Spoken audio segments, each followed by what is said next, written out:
garam yang tidak asin.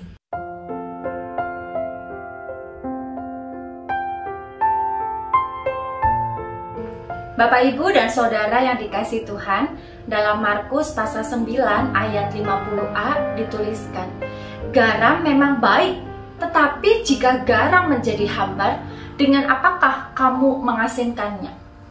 Seseorang bisa menggunakan garam untuk mengasinkan daging atau roti, tetapi bila garam yang bisa dipakai untuk tujuan ini kehilangan rasa asinnya, maka apa yang bisa digunakan untuk mengasinkannya?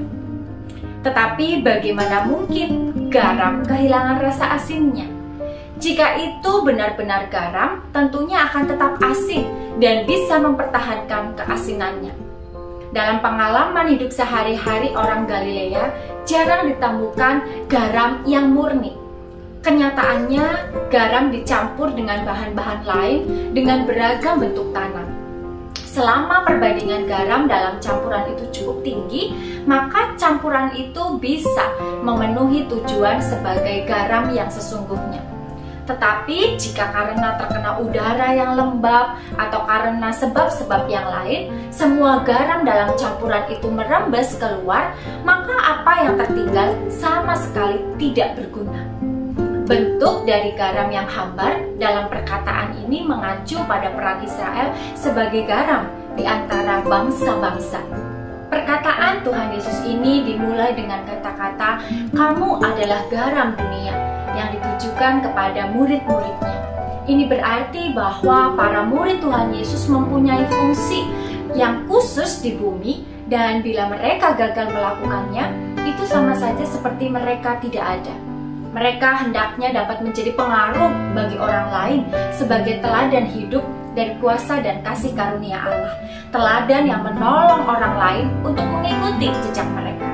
Dalam Markus pasal 9 ayat 50b dikatakan, "Hendaklah kamu selalu mempunyai garam dalam dirimu dan selalu hidup berdamai yang seorang dengan yang lain."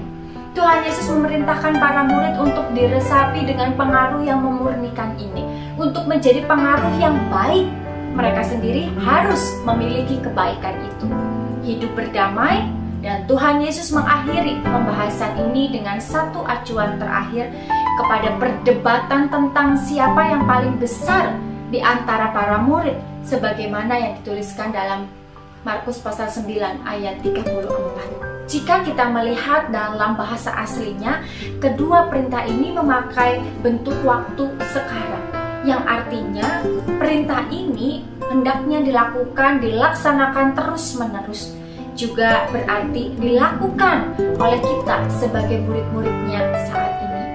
Mari kita hidup menjadi garam yang tetap asin, dan Tuhan yang menolong kita serta memberkati kita.